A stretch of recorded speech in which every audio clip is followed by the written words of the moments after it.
다음 주제는 저도 이게 굉장히 궁금한데요. 왜 이재명에 열광하고 또 혐오할까요? 이거는 사실은 저도 이재명 대표를 지지하시는 팬분들한테도 제가 가끔씩 물어보고, 그다음에 공격하는 사람들도 유튜브 가서 확인하는 내용인데, 그러니까 지지 강도, 그다음에 반대하는 강도가 일반 정치인들보다는 굉장히 세요. 극렬하고.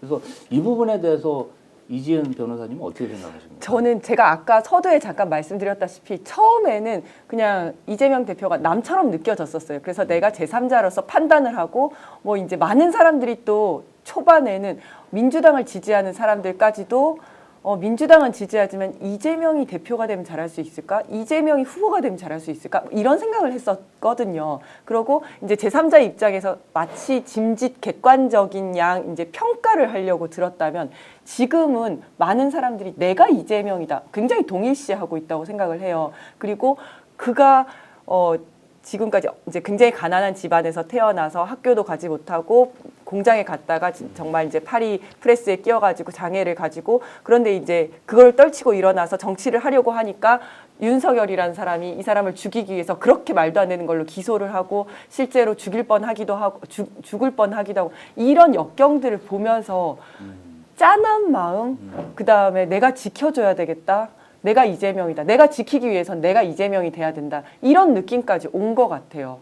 네, 그 서사를 쭉 따라온 사람들은 그래서 내가 이재명인데 어떻게 내가 나를 미워할 수가 있어요. 내가 내 스스로가 미울 수도 있지. 하지만 그 미운 것까지도 나는 감싸주고 싶은 거예요. 그런 상황까지 간 것 같아요. 몇 가지 말씀을 꼭 드리고 싶은 게 있어서 이재명이라는 인물 자체가요. 아마도 이제 마지막 형태의 개천에서 나는 용으로 지도자로 섰지 않을까라는 그런 생각을 합니다.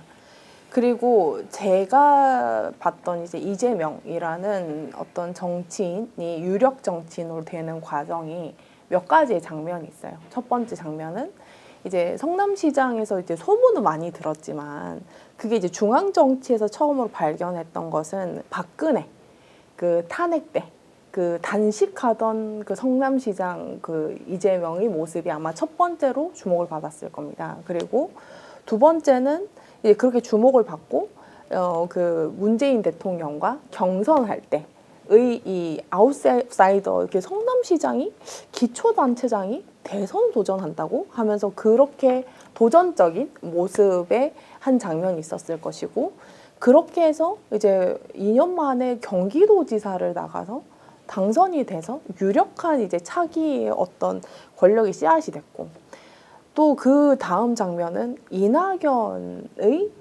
과의 대립에서 이제 어떤 그 형성됐던 어떤 라포가 있을 것이고 그 다음에 저는 아까도 얘기했듯이 12월 3일 날 그 이후에 이제 국가 지도자로서 이제 변모했던 이재명의 모습이 있었을 거다. 저는 이렇게 봐요. 근데 제가 가장 그 이야기를 하고 싶었던 부분들은 첫 번째, 왜 싫어하는가?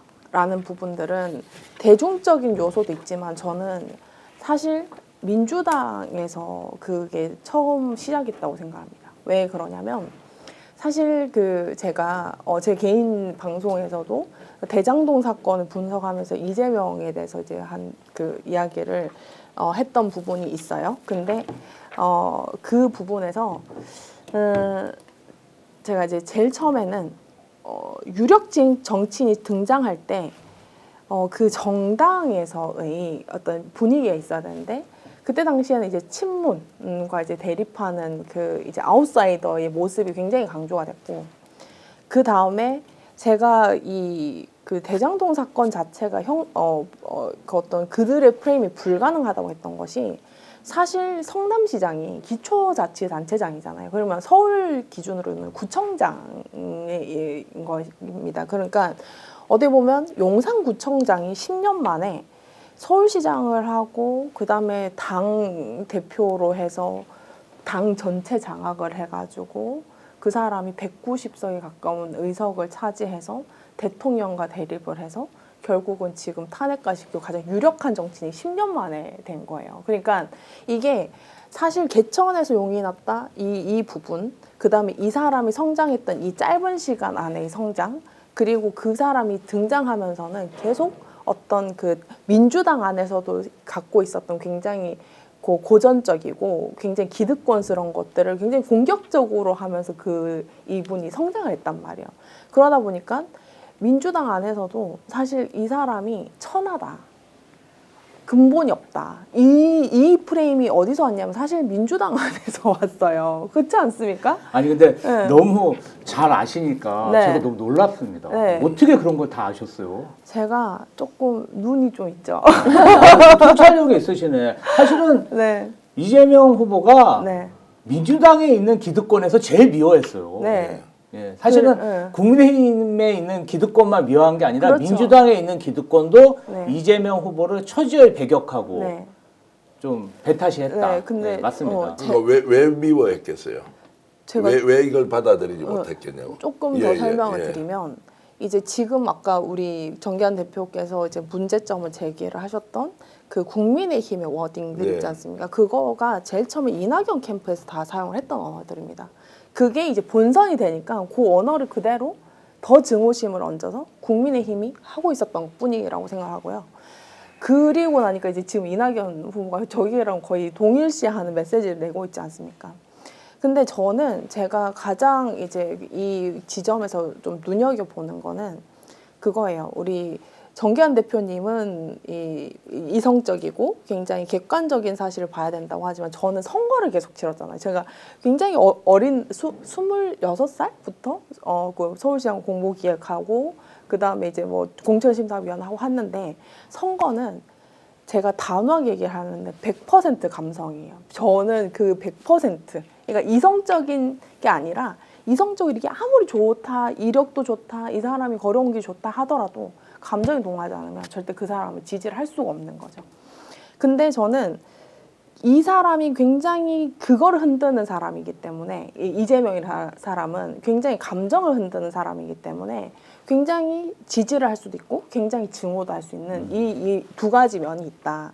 그런데 이분이 그동안은 계속 배격을 했던 게 민주당 안에서도 그것 그래서 민주당 안에서도 손가락질 받으면서 성장을 했고 그리고 이 유력 정치인이 되고 나니까 이제 그게 이제 확장이 됐다고 생각을 하거든요. 근데 그것을 저는 이재명 대표가 당대표 왜 선거를 졌으면서 당대표를 나오냐 뚫고 간 거예요. 왜 2번 하냐 또 뚫고 나온 거예요. 그리고 이제 왜 방탄을 하냐 가서 기각을 받은 거예요. 그리고는 이번에 또 목에 칼이 찔려도 그냥 이겨내버린 거죠. 그리고 계엄도 이겨내버린 거예요. 그래서 저는 그 과정에서 아마도 이 사람이 갖고 있는 감정적 동요가 굉장히 이미 많이 증폭이 됐고 저는 그 사람들이 욕을 하는 사람도 저놈이 일은 잘한다던데 근데 싫어 가 이제는 저 사람이 굉장히 우리를 지켜줬구나. 그 국가 지도를 계엄에서 내란에서 국민을 지켜주는 사례 꿋꿋하게 서 있었구나. 이 지점을 봤기 때문에 사실은 저는 그 몹쓸 소리를 하는 게 이제는 크게 이제 그 국민들한테는 와닿지 않지 않을까라는 그렇죠. 생각을 합니다. 개인적으로. 정기환 대표님. 예. 저는 그리고 이제 왜 같은 사실을 두고 어떤 사람들은 굉장히 지지하고 굉장히 열광하는데 어떤 사람은 또 혐오하는가. 이게 하나의 팩트를 가지고 완전 다르게 해석을 하는 것 같아요. 예를 들어서 이렇게 막 수백 번 압수수색 당하고 수사 당하고 기소 당하고 하는 것들을 지지자들은 사실 이거는 이재명 대표가 사법 피해자다. 그렇죠. 그리고 검찰 독재의 피해자다라고 하면서 우리가 지켜줘야 돼라고 하는 그렇죠. 반면 저쪽에서는 그냥 이거 봐 범죄자잖아. 이렇게 생각을 하잖아요. 그리고 정말 힘든 과거를 거쳐서 여기까지 온 거에 대해서 지지자들은 정말 전태일이 정말 다시 대통령이 되는 것 같은 그런 느낌이 들잖아요. 맞아요. 우리가 이입하죠. 지켜주고 싶다. 그런 생각을 가지는 반면에 저쪽에서는 그래도 사람은 유복하게 커야지, 사랑받고 커야지, 엘리트 코스를 거쳐야지, 이 사람은 가정에서 그렇게 그래서는 안 돼, 이런 생각을 하는 거예요.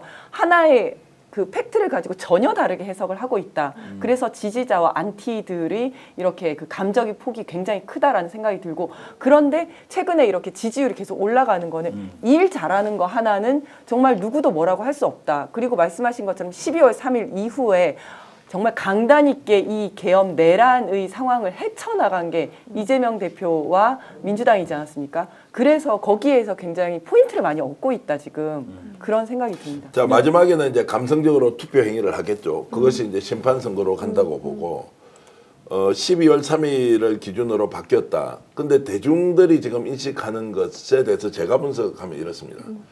지금까지는 서울법대 출신, 그 다음에 판검사 또는 우리가 보통 이야기하는 고시 출신의 관료들이 우리 사회를 제대로 운영하고 있고 우리는 그 사람보다 공부 좀 못했고 경제적으로 좀 어려워도 그 사람들을 믿고 따라가면 국가가 잘 운영이 되었다라고 하는 것은 원통 원치 않던 그런 이제 일종의 그 이데올로기 안에서 살고 있었어요. 지금 드러내놓고 있는 모습은 이 새끼들이 나라 완전히 망쳐버렸네. 그렇죠. 이 새끼들 더 돌았네. 네. 야, 그런데 와서 얼굴에 철판 까고 국민들한테 하는 거 보니까 이거는 완전히 경기를 일으킬 정도로 정말로 파렴치한 행위를 매일 하고 있잖아요. 그래서 우리의 벽이 허물어져 버렸어요. 대중들은. 야, 이거 필요 없어. 일 잘한 놈 돼. 이재명 지금까지 너희들이 욕했던 거 다 한번 가져와봐. 비교해보니까 일 오히려 더 잘하겠다. 여기 맡겨야 돼. 알고 보니까 너희들 뒷방에서 다 담고 해가지고 너희끼리 이 자리 해먹고 돈 해먹고 뇌물 받아먹고 뭔가 다 카르텔 만들어서 해먹었다는 게 이제 만천하에 드러났는데 나도 오히려 더 당당하게 지지할래. 나 이제 이재명한테 갈래. 부끄러운 게 없어. 어저께 내가 누굴 만나니까 이재명은 정조 같은 사람이다라는 거를 충청도 출신의 인물이 이야기를 하더라고요. 정말로 그렇게 이야기할 정도로 지금 대중들은 생각을 많이 바꿔버렸어요. 그러니까 적나라하게 드러나는 이 기득권의 실체를 이번에 경험하게 된 거지. 자기들이 살기 위해서는 국가를 팔아먹어도 남을 사람. 제가 좀 더 심하게 말씀드리면 이 자들은 일제시대에 살았으면 독립운동 했겠어요. 아니면 일본놈 앞잡이 했겠어요. 아유, 앞잡이. 지금 우리가 이야기하는 검사들, 고위 관료들 이런 인물들 이름은 이야기하지 않겠습니다. 그런데 이 사람들은 만약에 우리가 일본 식민지 지하에 살고 있었던 시점 같으면 이 사람들이 독립운동 했겠어요? 아니면 일본놈 앞잡이 했겠어요? 이런 질문으로 우리가 이들의 실체를 확인하고 있다. 그러면 대한독립 만세를 위해서 누구를 지지해야 될 것이냐? 당연히 이제는 아무런 장벽 없이 이재명 지지하자 쪽으로 갈 것이어서 훨씬 더 격차는 벌어질 것이다. 두고 오십시오. 네, 지금까지 일요일 저녁 역전의 용사들, 우린 이재명을 얼마나 알고 있는가에 대해서 얘기해 봤는데요. 더 방송을 해야 될 것 같습니다. 네. 나중에 이 방송은 도저히 마무리가 안 되고요. 그러니까 우리보다 실제로 이 방송을 보는 시청자 여러분들이 더 많이 알고 있을 그러니까요. 거예요. 예. 그러니까 오늘 방송 어떠셨습니까? 마음에 들었다면 구독, 좋아요로 스픽스를 응원해 주십시오. 여러분들의 구독, 좋아요는 가장 큰 힘이 됩니다. 스픽스 구독, 좋아요.